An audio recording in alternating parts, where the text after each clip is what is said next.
Welcome to Sweet Sycamore Devotions. I'm Nicole, and I am so glad you are joining me for just these short 10-minute devotions where we're just going to dig straight into the Word. Over the next two devotions, we're going to be talking about Thomas and Judas Iscariot. Before you're like, what do these two men have in common? I mean, they're Judas and Thomas, right? Maybe more than what you think. Both of these two men were called by Jesus to be part of the intimate 12 disciples that he would teach, and he would spend quality time. They became this family unit. Both of these men actually saw the miracles, they heard the parables, they had intimate teaching moments between them and Jesus. Both of these men would have a role to play within the 12 disciples. Both of these men questioned Jesus at certain times and obviously doubted. However, both of these men had completely different outcomes in their life.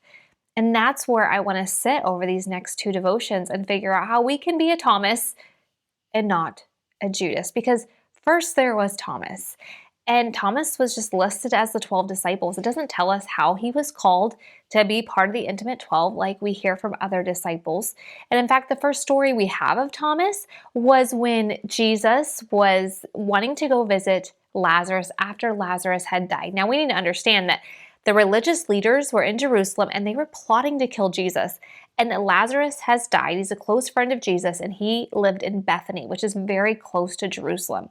So there's these death threats on Jesus' life, and Jesus was determined to go to Lazarus. So if we pick up in John 11, verses 14 through 16, it says this. So he told them plainly, this is Jesus, Lazarus is dead, and for your sake, I'm glad I wasn't there, for now you will really believe. Come and let's go see him. And Thomas, nicknamed the twin, said to his fellow disciples, let's go too and die with Jesus. Now, what does this tell us about Thomas?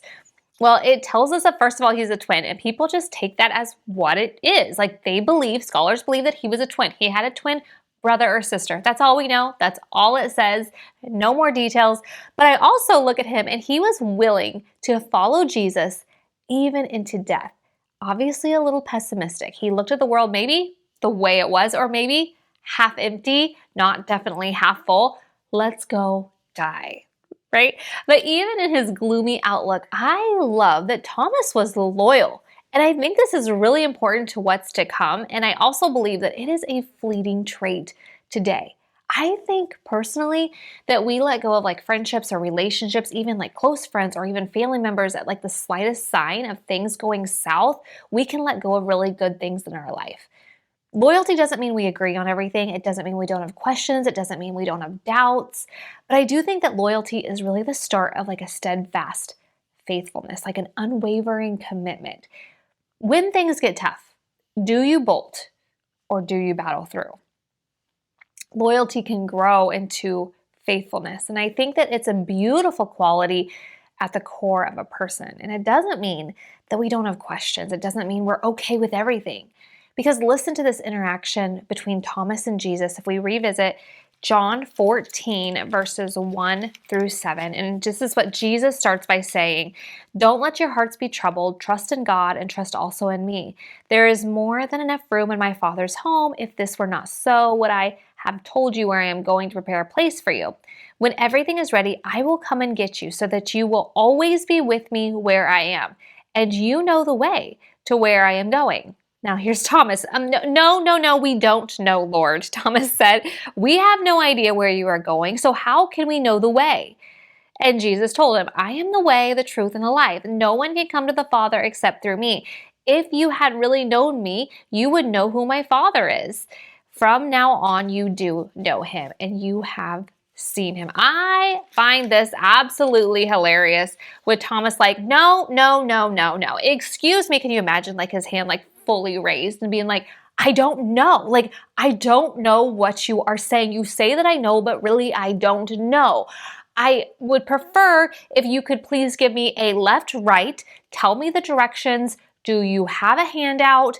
Map, please.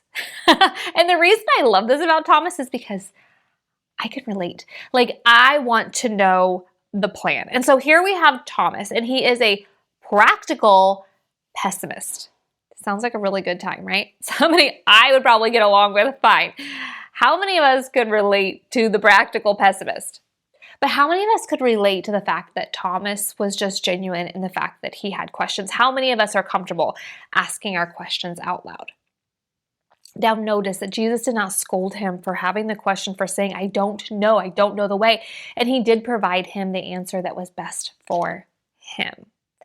See, doubt becomes destructive when it becomes isolated. We need to be comfortable saying, excuse me, Lord, I don't know. I have some questions. Because we also see in the scriptures that there is Judas, and we don't know anything about Judas, just like Thomas, on how Judas was called to be part of the intimate 12 disciples. However, we do find out that he is the treasurer for this group of disciples. And since the gospel was written after the situation and stories actually happened, they usually have the tagline of, and he stole from the ministry. So what does this tell us about Judas? Well, first of all, greed was definitely at his heart. We'll see that even more in the stories that we'll be covering in our next devotion. But I also don't know if we can be fully sure. Like, did he believe that Jesus was the Son of God? I mean, he heard the words, but did they really transform his life? If he believed Jesus to be the Messiah, the Son of God, would the events that transpired actually transpired? I personally highly doubt it. And we also have no record of Judas having some intimate conversations of saying, excuse me, I don't know, I have some questions. In fact, one of the first stories we actually have of Judas is very much like Thomas, where it's at the end of Jesus' ministry. And if you remember, in John 12, Lazarus is risen from the dead by Jesus, and then they're having this big feast to celebrate. And Mary comes in and she anoints Jesus' feet with oil. And so we pick up in John 12, verses 4 through 8. And listen to this. But Judas Iscariot, the disciple who would soon betray him, said, that perfume was worth a year's wages. It should have been sold and the money given to the poor.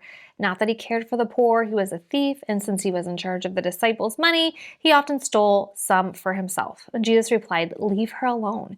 She did this in preparation for my burial. You will always have the poor among you, but you will not always have me. This is just really showing that greed and money were what he worshiped most. Like, that was really at the center of his heart. See, he had Jesus right in front of him, like literally knee to knee with Jesus. And yet he craved something else. But it's interesting to me because Jesus also tells Judas something in this moment, that he is being prepared for burial. And we need to think this through Judas's perspective when money and power are so important to him. Because Rome is in charge of Israel. They are taxing them. There are Roman guards everywhere. Their life is not their own. And Jesus, it has all the power. I mean, the miracles that he possessed to actually overthrow the Roman government. He is the only person that could actually do it, that could free the Israelite people. And yet Judas, can you imagine? I mean, he's just the treasurer for a group of 12. What would he be if he was a treasurer for a nation under Jesus? And then Jesus tells him that I am going to die. And he's not talking in parables. He is talking realistic. She is preparing me for burial. What would you do? What would you do? And we see what Judas would do. They get ready to go into Jerusalem, and Thomas is going ready to die for Jesus, and Judas is going with another plan in mind. We're going to keep going on the story next time, but I want to talk about how this can apply to our life right now. When things get tough, do you bolt or do you battle through? Are you known for your loyalty or for your lack of loyalty? I think sometimes the hardest thing that we can do is to sink our feet in and just go through the battle, because God is strengthening us and we can actually see his hand working. What if God wants to build something in you and I, in the problems that we are going, but we miss that because we leave prematurely, because we bolt instead of battle through? Second question maybe is, Judas actually loved money more than Jesus. Is there anything in your life that comes before Jesus? Because that can really lead to your demise. I would encourage you to ask the question that David often asked when he said, search my heart, O Lord. And I've had to ask this question a lot lately. And sometimes I don't always like the answer that God gives me, but I also can sit and go, Lord, I don't want anything to come before you, because I know that in the end, that little thing could be what takes me down. we're going to be talking more about Thomas and Judas, but I hope you process those two questions. First, Lord, do I bolt or do I battle through? And maybe in the circumstance you're going through, God's going to give you some wisdom in that. And second, search my heart, O Lord. Is there anything that is coming before you? Until next time, I hope you process those, and we will keep going with Thomas and Judas. It is just getting good with these two.